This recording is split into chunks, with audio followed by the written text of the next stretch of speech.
Começando a nossa programação de hoje, Revista da Manhã, vamos conversar com esse camarada que é meu amigo de tantos anos, né? Roseli, Oi? eu tenho um pequeno problema com o meu cachorrinho aqui. Tocou a campainha na hora que você entrou. Espera aí que eu dou um jeitinho. É um segundo, eu dou um jeitinho. Ok, vamos lá. Então vamos lá, Muriel, me joga aí na tela enquanto o Tite não volta. Nós vamos conversar com o Tite sobre esse livro que ele lançou, que é Lampejos de Memória. Lampejos de Memória, onde ele conta um pouquinho da sua vida. Pronto, estamos. Beleza, estou falando aqui que nós vamos conversar sobre o livro Lampejos de Memória, que é um livro que você escreveu, contando fatos da sua vida, contando a sua trajetória profissional, os lugares onde você morou, um pouquinho da família, você fala muito da Vila Gessi, que acho que muita gente tem saudades daquele lugar que foi destruído, demolido, né? Mas toda vez que a gente passa por ali, a gente lembra daquela vila, como é que era, subir aquele morro, aquelas casinhas todas juntas. Enfim, Titi, o que te inspirou a escrever um livro, que foi esse aqui, Lampejos de Memória? Bom dia, prazer ter você com a gente. Bom dia, e dessa vez sem o cachorrinho, ele já foi para um outro espaço, né, lá para o quintal, e aí ele vai nos interromper. Acontece o seguinte, a gente, durante a vida, tem tantas passagens, tantas coisas, né? Hoje a vida mudou muito, as pessoas se comunicam pela internet, como nós estamos aqui, mas houve um tempo que nada disso existia. Então, todas as coisas que você precisava fazer, você tinha que buscar essas experiências, você tinha que encontrar pessoas, que encontrar lugares, né? E eu, não por força assim, da extrema necessidade, mas como eram organizadas as famílias antigamente, eu comecei a trabalhar muito cedo, não assim obrigado a trabalhar, mas eu tinha um instinto que eu sempre precisei fazer alguma coisa. Então, imagine que eu comecei a trabalhar com 9 anos vendendo ovo na rua, sabe? Na minha casa tinha um quintal muito grande quando eu morei na Rua Carlos Gomes, eu relato isso no livro. E o meu pai comprou uns engradados de galinha, como era normal antigamente, lá em Minas Gerais, né? Recebemos aí umas 30 ou 40 galinhas e soltou tudo no quintal. Era um quintal bastante grande. E aí havia uma produção de ovos grande, né? A minha mãe retirava alguns, que era para o uso diário, e o restante ela acondicionava num cestinho, e quando eu chegava da aula, que a escola era das 7 horas às 11, né? Eu estudei os 2 primeiros anos na escolinha da Cândido Ferreira, na União dos Moços Católicos ali, que ainda pertence à igreja, aquele barracão, e hoje tem ali uma fábrica de colchões. Bom, enfim, eu comecei a trabalhar com 9 anos, e aí, fazendo contato já com a vida, aquele prazer de você ganhar alguma coisa, de você levar um dinheirinho para casa, né? Foi formando uma história. E, de repente, cheguei numa idade que eu resolvi que eu tinha que passar isso para o papel, sabe? Senão ia ficar... muitas experiências iriam ficar só comigo. É o caso que você disse da Vila Gessi, né? Nós tivemos o privilégio de morar na Vila Gessi, que nessa época era uma espécie de condomínio fechado, né? Era reservado a alguns funcionários da empresa que tinham necessidade de permanecer junto à empresa. E havia um compromisso dessas pessoas que, em caso de emergência, em caso de algum acidente, eles deveriam imediatamente se deslocar para suas posições dentro da empresa. Como meu pai era chefe do almoxarifado de inflamáveis, que era um lugar extremamente perigoso, né? Ele tinha essa necessidade. Em caso de qualquer acidente dentro da empresa, soava o alarme através de uma sirene, a qualquer hora do dia ou da noite, e esses funcionários tinham que estar ali presentes. Meu pai era um deles. E por isso ganhamos uma casa na Vila Gessi, né? Foi um tempo assim maravilhoso. Morei 16 anos na Vila Gessi, conheci tantas pessoas, como está relatado aí no livro, né? Algumas pessoas que deixaram uma história muito triste, que é o caso do Zezé Butinhol, né? Que faleceu muito jovem, ele sofreu um acidente com um carro e faleceu muito jovem, deixou assim uma grande tristeza naquela época. Mas a Vila Gessi foi uma grande experiência. Agora, Tite, lá atrás, né? Você falou assim que vendia ovo. Você sabe que o meu pai sempre trabalhou com tomate. Eu também vendi tomate na rua. Como você vendia o ovo, meu pai trazia a caixa de tomate, comprou uma balança daquelas que a gente acertava o peso nela, né? O fio da balança lá. E eu e meu irmão, a gente saía, punha a coisa em cima da bicicleta e empurrando a bicicleta. E a gente vendia a caixa de tomate, assim, a gente já tinha uma freguesia. Então eu também fiz isso como você e me orgulho muito disso, porque a gente aprende a dar valor a tudo aquilo que a gente recebe, quando a gente começa pelas pequenas coisas. E você, eu vi no seu livro aí muitas passagens. Você começou a trabalhar muito cedo, né? O que hoje nem a lei não permite, não é? Eu acho que isso é muito discutível, sabe? Porque tem tantas coisas, desculpe, que uma criança pode fazer, mesmo dentro de casa. Se você der algumas obrigações, não precisa ser coisa muito cansativa, que ocupe muito tempo, mas você vai despertando o interesse para a vida, sabe? Quando você tem um trabalho, você tem uma realização, não só financeira, você recebe algum dinheiro, não é só isso. Você tem alguma experiência, você tem uma relação com outras pessoas, você enfrenta pessoas boas, pessoas que te desprezam, né? Quantas vezes eu bati numa porta para vender ovo e a pessoa gritava lá de dentro, não quero mais, obrigado. Tá, então você vai embora, né? E outros tratavam muito bem. Aí uma coisa interessante, hoje você compra uma cartela de ovos, ou com meia dúzia, ou com uma, ou com 30, conforme anunciam por aí. Nessa época, a gente não vendia assim, não, era unidade. A minha mãe embrulhava um a um e tinha pessoas que compravam 2 ovos. Eu quero 2 ovos, que era o que ela precisava naquele dia, né? E consumia esses 2. E com isso a gente vai aprendendo uma série de coisas. Aí você vê no meu livro que eu trabalhei num armazém, que eram os antigos supermercados, né? Não tinha nada de você retirar nas prateleiras. Tudo era servido, tudo era pesado à frente do cliente. E eu tinha uma prática tão grande daquele trabalho que eu fazia, que quando chegava um vendedor, isso era comum, né? Um fornecedor, eles perguntavam para mim, e aí, o que está faltando? Aí eu ia dizendo, falta massa de tomate, falta sardinha em lata, falta leite condensado, e eles iam fazendo pedido. Por quê? Eu tinha isso tudo na cabeça, entendeu? E isso dá uma agilidade para a gente muito grande, né? Você enfrenta a vida com outra qualidade. É diferente de você passar tantos anos dentro do colégio, tantos anos dentro da faculdade, e aí com 22, 23 anos você vai encarar a vida. Às vezes isso traz algumas frustrações, sabe? Talvez nem seja a profissão que você escolheu, isso acontece muito, né? E só vai experimentar depois de formado. Eu fiz medicina, eu me formei médico, como eu vi ontem no Globo Rural, um senhor que fez medicina, formou-se médico, um excelente médico, tudo, mas ele disse, o meu pé sempre esteve na terra. E eu voltei aqui para a fazenda, eu estou aqui cuidando de gado, estou aqui cuidando da vida do campo, não era aquilo que ele queria, né? O que na verdade, são escolhas que a gente faz na vida. E nesse seu livro aqui, foram muitas coisas que você experimentou, né? Você fala aí que vendeu ovo, você trabalhou no supermercado, na mercadinho da época, que eram as famosas mercearias, né?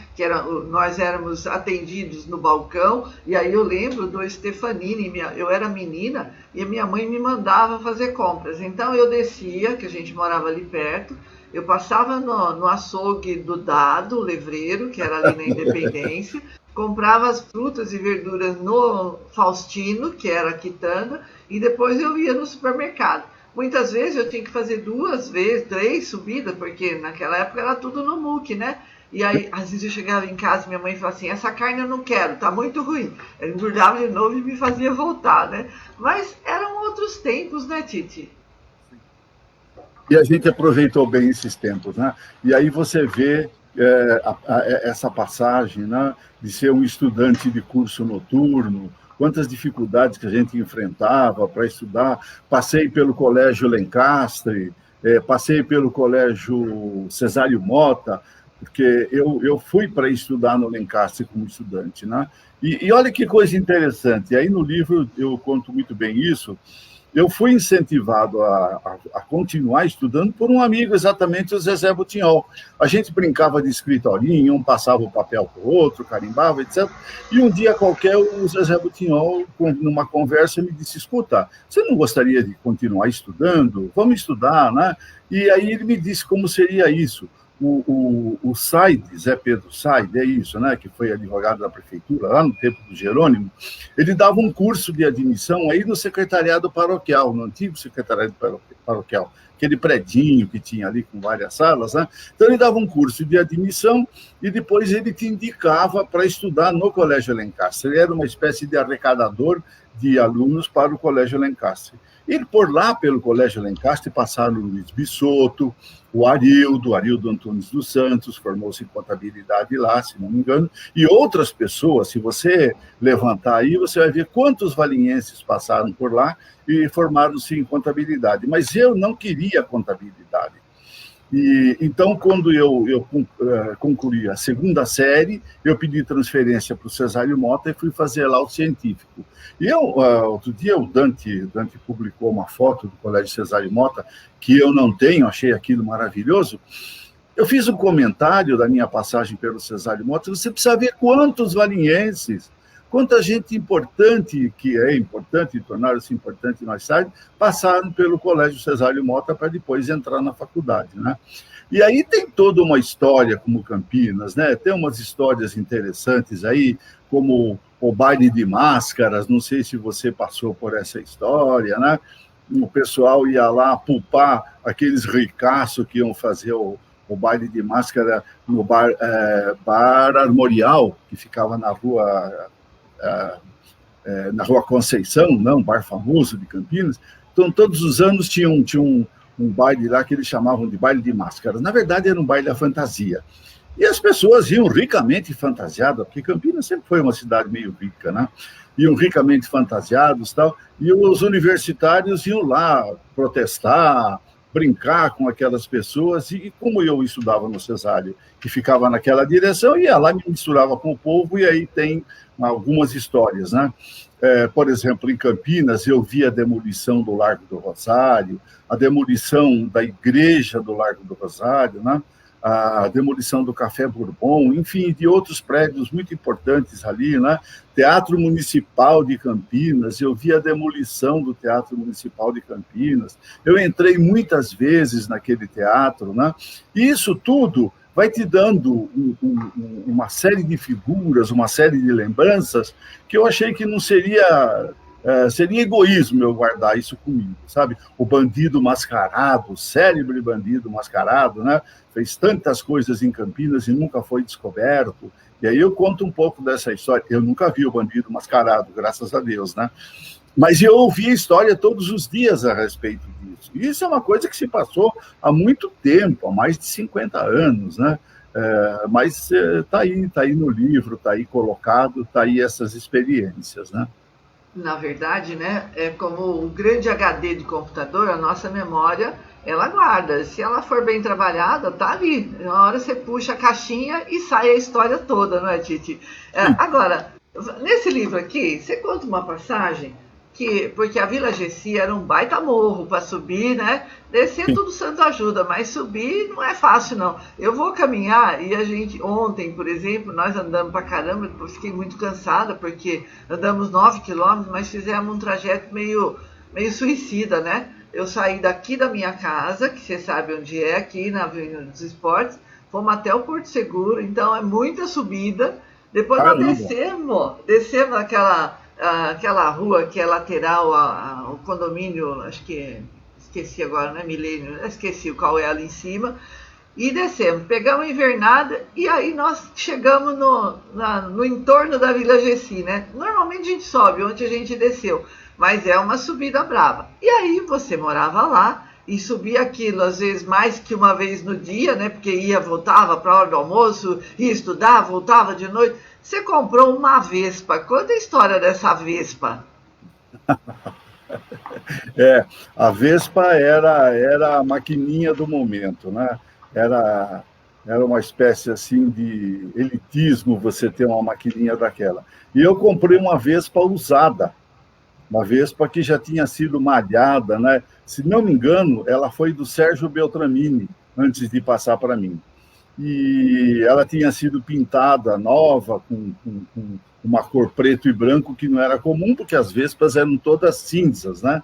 Mas foi uma experiência diferente e uma espécie de libertação, porque, de repente, eu me vi com uma máquina que eu podia me locomover com facilidade, né?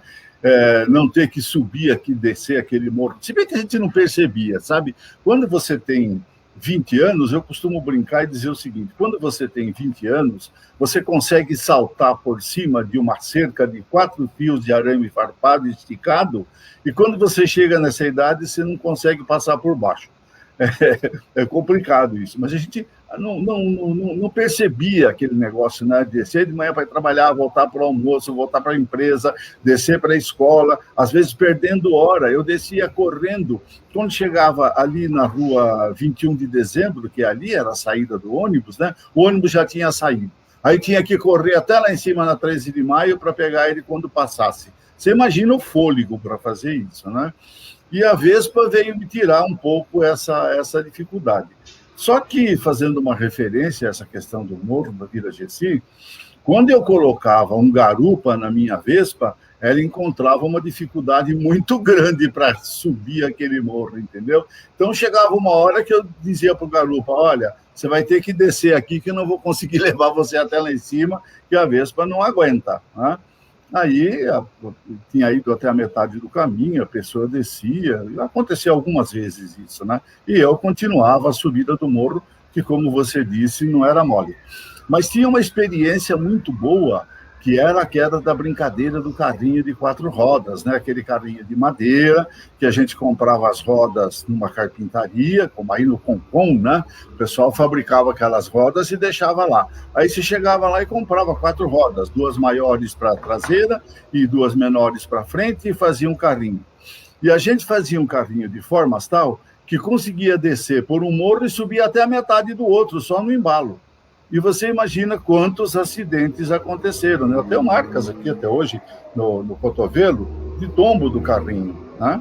Aquilo ralava tudo, enquanto era terra. Depois que pavimentou, aí já não tinha mais condição de fazer, porque com paralelepípedo o carrinho trepida muito e já não era mais funcional.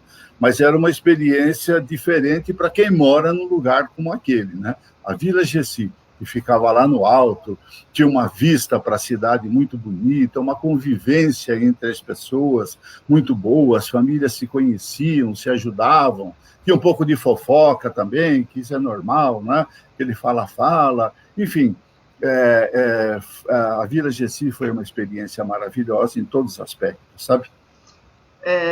Olha só, você está recebendo uma mensagem aqui direto do Japão, Diógenes Azeri. Bom dia, grande Tite Stopiglia, saudades, abraços. E aí a Conceição Luz, esposa do nosso querido e saudoso Paulo Ivan, ela diz assim, a Conceição Luz... Eu sei quem é. Ela diz assim: como é gostoso ouvir tudo e perceber que fizemos parte de tudo isso, uma viagem no tempo. Aí o Diógenes já aproveita e fala assim: bom dia, professor, acho que ele foi aluno da Conceição, olha o que a internet possibilita, um encontro mesmo que virtual, não é, Tite? Imagina, a Neuza está aqui atrás de mim, e rindo e feliz, porque o Dió, como ele era conhecido, né, era muito amigo dos meus filhos. Vizinho, né? Era vizinho nosso. A Neuza está aqui toda feliz, saber que o Dió está mandando essa mensagem para a gente, né? Então, se ele estiver nos ouvindo, diga que nós estamos mandando um grande abraço, grandes lembranças, né? E que um dia qualquer a gente espera que ele volte aqui para Valinhos para a gente poder fazer um contato pessoalmente. Grande Dió, gente... Eu não conheço o Diógenes. Eu fiz a minha primeira entrevista internacional, aí eu fiz com o irmão, que é o Joel, e foi muito sensacional. O Diógenes participou um pouquinho. Ainda vou marcar com o Diógenes, mesmo não o conhecendo, mais para frente vou chamá-lo, porque cada um tem a sua história, cada um tem o seu momento, né?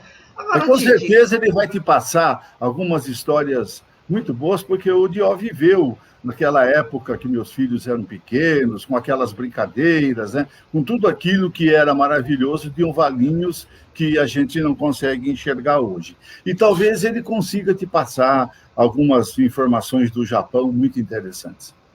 Pois é, Argimiro de Oliveira, ele escreveu aqui: como é bom ouvir Tite falar sobre a história de Valinhos, um abraço. E o Diógenes já respondeu, ele está na audiência, pode Legal. Deixar que eu volto para visitar vocês. Então, tá todo mundo na espera, hein, Diógenes? Vamos aguardar a sua vinda. Dizer para ele que a Neuza está mandando um abração para ele. A Neuza gostava muito dele, né, por estar junto com as crianças. Um grande abraço da Neuza aqui do Brasil. Pois é. Agora, Tite, como é que foi? Porque você foi sempre uma pessoa muito ligada à história de Valinhos, às coisas da nossa cidade. Você se enveredou muito para a área da cultura, né? Fazendo o seu curso, você fez filosofia, né? Foi isso? Sim, sim. E daí você tem uma voz muito boa, começou a cantar, começou a se descobrir como cantor, participou de vários eventos, se envolveu em muita coisa, mas acabou se tornando aí um secretário importante de cultura. Foi você quem criou a Casa de Cultura de Valinhos, era Conselho Municipal de Cultura, e se transformou na Casa de Cultura. Eu me lembro muito bem, porque foi no dia da primavera, 23 de setembro, que foi a inauguração aqui em cima. Essa data 1983. Não lembrava a data, mas o dia e o mês eu me lembrava. E aí, tudo aquilo que a gente tem hoje, tem um pouquinho dessa raiz, né, Tite? Olha, Roseli, eu vou ser um pouco orgulhoso. Eu não vou dizer para você que tem só um pouquinho, tem muita coisa. Eu costumo, às vezes, brincar e dizer o seguinte, o que se faz na cultura aqui em Valinhos é um pouco da fumaça do fogo que eu acendi. Eu costumo brincar e dizer isso. Por quê? A gente plantou uma estrutura que era admirada em toda a região. Como você falou sobre canto, eu comecei, a convite de algumas pessoas, eu era bem mocinho, né?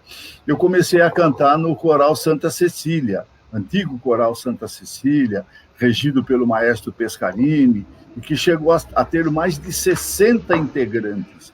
Você deve se lembrar disso. Era um coral maravilhoso, um coral que dava orgulho para a cidade e muito requisitado na região. E cantando no coral, de repente, eu descobri que eu teria uma voz que poderia fazer alguma coisa diferente. Aí, em função de estudar em Campinas, de estar em contato com Campinas, eu fiz contato com alguns cantores bons da época, porque Campinas teve uma grande escola de arte, que era a Escola Silvio Bueno Teixeira, que formou a Nisa Tanque, uma cantora de nível internacional, né? E aí eu resolvi estudar canto. E comecei a fazer contato com muitas pessoas da área da cultura, né? Tanto que quando eu fui convidado pelo Vitório para ser o primeiro secretário de Cultura de Valinhos, que não era secretário, era coordenador. O Vitória era muito humilde nesse aspecto, sabe? Falou, eu vou montar uma estrutura condizente com a cidade, não precisa de secretários, precisa de coordenadores de área. Então, ele montou as coordenadorias. E eu fui convidado para assumir a coordenadoria de cultura. Dado os meus conhecimentos, eu soube da Casa de Cultura de Araras. Aquele pessoal da família Zuntini, se não me engano, que era a família de açucareiros de Araras, tinham financiado a reforma do antigo Fórum e Cadeia Pública da cidade. Era um prédio que estava lá abandonado. E eles reformaram aquilo com requinte. E um pintor da cidade, que agora não me lembro o nome, mas se eu forçar aqui vai me acontecer, ele resolveu montar ali uma casa de cultura. Só que essa casa de cultura não tinha aquela aplicação que acabou tendo aqui em Valinhos. Mas eu vi aquilo no jornal, liguei para ele, ele me convidou, eu fui lá para saber, ele me deu todas as coordenadas de como montar uma casa de cultura.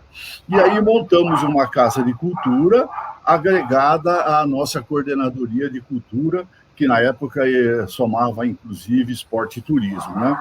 Mas aquilo se desenvolveu com uma velocidade tão grande, Roseli, que eu me lembro, quando eu assumi o Conselho Municipal de Cultura, em março de 1983, nós tínhamos cerca de 350, 360 alunos, que era uma quantia invejável para uma cidade como Valinhos, né?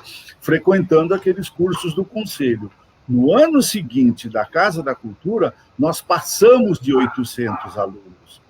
Quando eu saí na primeira administração, né, porque depois eu fiz mais duas, em dezembro de 88, nós tínhamos mais de 3.000 alunos matriculados e frequentando os cursos da Casa de Cultura. E isso provocava uma inveja na cidade. Eu me lembro que em Campinas, o Alcides Acosta, que foi o fundador da Folha de Valinhos, né, uma pessoa que conviveu muito com Valinhos, e que conviveu muito com a cultura de Campinas, e dizia, caramba, como é que você consegue fazer um movimento desse naquela sua cidade? E Campinas não tem isso, Campinas não tem uma casa de cultura que reúna tantas pessoas dispostas a fazer arte. Falei, olha, talvez seja a condição da cidade, uma cidade menor, mais fácil de você fazer o chamamento, mas era invejável. A nossa Casa da Cultura causava inveja. Pois é, só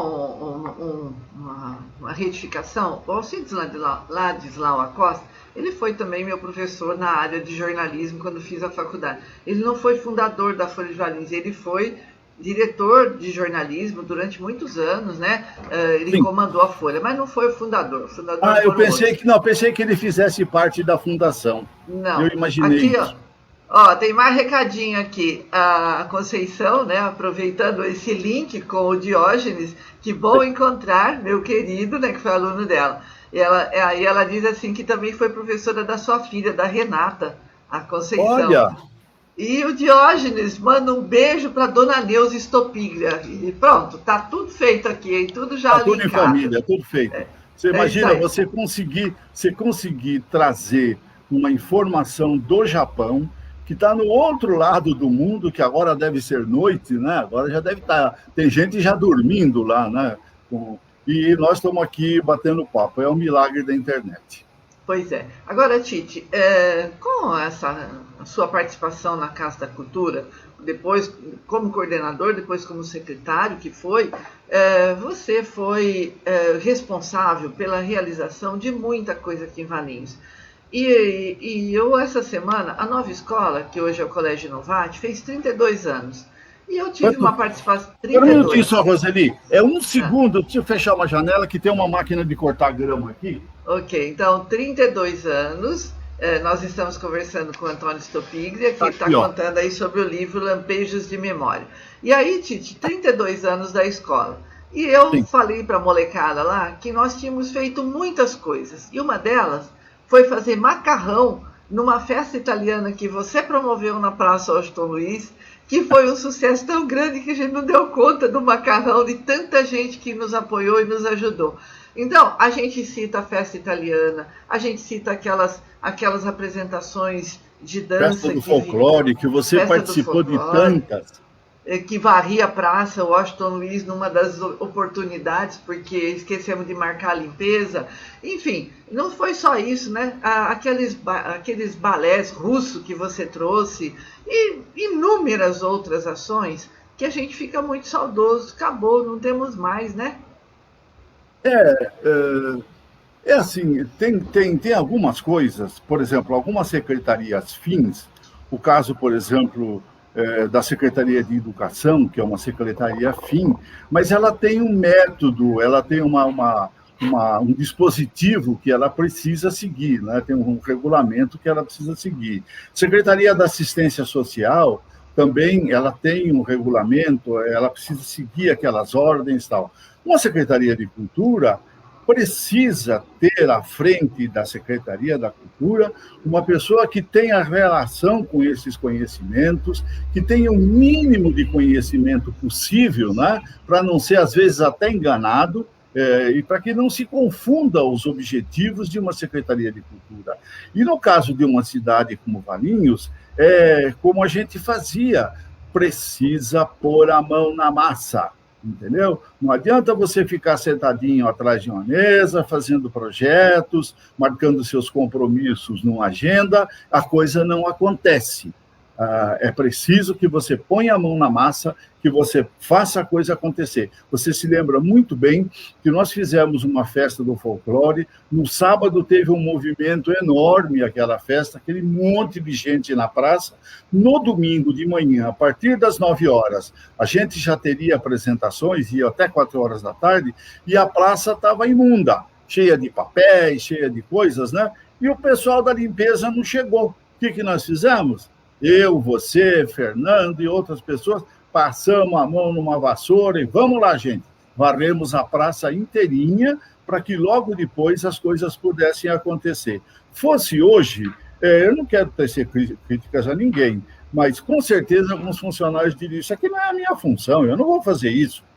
E qual seria o resultado? As pessoas que iriam chegar mais tarde iriam encontrar uma praça suja, mal arrumada, o aspecto negativo estouraria no prefeito, na comunidade, enfim, era tempos em que a gente punha a mão na massa para fazer a coisa acontecer. Era um amor incondicional pela cidade, por tudo aquilo que a gente fazia. E o Diógenes, ele fala aqui, ó, na verdade, sinto falta da antiga Valinhos. Lembro muito do balé no Cine Saturno, que não temos mais Cine Saturno. E ele também fala da diferença de fuso, né? Que está 12 horas, ele já está há 12 horas na nossa frente lá. Então, se nós estamos aqui às 9h44, ele já está às 21h44. Já deve estar de pantufas. Então, acompanhando a gente, né? Mas isso tudo, Tite, essas memórias, eu acho que elas são muito importantes. Não é viver do saudosismo, não. É mostrar que muita coisa foi feita e que nada acontece de uma hora para outra. Alguém foi plantando sementes que elas frutificaram e elas se transformaram, né? Porque hoje na vida, aquela história, né? Nada se cria, tudo se copia e se transforma. A gente pode criar também, mas outro pode transformar aquilo que nós estamos fazendo. Então, olha, esse seu livro, esses lampejos de memória, além de ter algumas ilustrações que nos remete aí a vários momentos saudosos, ele é um resgate também da história. Aí eu pergunto para você, onde é que as pessoas podem encontrar seu livro? É uma edição limitada? Onde é que acha isso? Na verdade, é mesmo uma edição limitada, né? Diferente daquela outra história de Valinhos, que você deve ter um exemplar, que foi editado pela Fundação Educarda de Pascoal, esse livro eu tive que bancar. E foi com muito prazer que eu fiz isso. Então, eu fiz uma edição pequena, né? Não foram editados muitos livros, mas eu fiz os livros para os amigos. As pessoas que tiverem interesse, né? Que queiram ler esse livro, que acham que isso pode ser interessante, eu posso ceder. Eu ainda tenho alguns exemplares que eu posso ceder. Não são tantos, mas eu tenho, né? E foi feito com essa finalidade, para alguns amigos como você, né? Para que possam reviver alguma coisa e achar alguma coisa interessante que esse livro pode ter. Mas eu tenho sim, é só fazer contato comigo, viu? Faz contato comigo. Vai chover pedidos, hein? Não tem problema, já, né? Não tem problema. Daí eu vou buscar um apoio da Secretaria de Cultura ou de alguém aí para bancar uma segunda edição, né? A primeira edição eu banquei, mas uma segunda alguém precisa me ajudar. Muito bem, Titi. O papo é tão gostoso, mas infelizmente nosso tempo é cruel, né?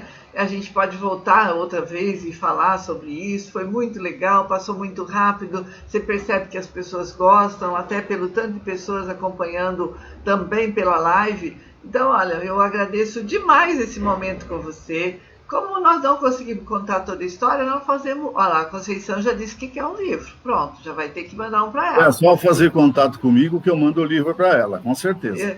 Eu acho que o Diógenes lá do outro lado do mundo também quer. Então, pode se preparar, né? O posse pago eu posso mandar. Porque daqui para o Japão custa caro para danar, sabe? Mas eu posso mandar. Ô, Titi, agradeço demais esse momento. Obrigada, viu? Foi um prazer muito grande revê-lo e contar todas essas histórias. Prazer foi meu, viu, Roseli? Foi muito bom ver essas pessoas. Espero que haja uma outra oportunidade, que aí no livro tem tantas coisas interessantes, eu não sei se você conseguiu ver, mas se você quiser rir um pouquinho, né, que é uma história muito hilária, procure aí Sebastião Rugo, O Peito de Aço. Essa aí é para você rachar de rir com essa história. É coisa que a gente guardou na lembrança. Com certeza, Tite. Muito obrigado por essa oportunidade, viu? Um abraço para você. Muito obrigada. Para você também, um outro muito grande. Um abraço para as pessoas que nos prestigiaram aí, né? Legal, obrigada. Tá bom. Bom dia, viu?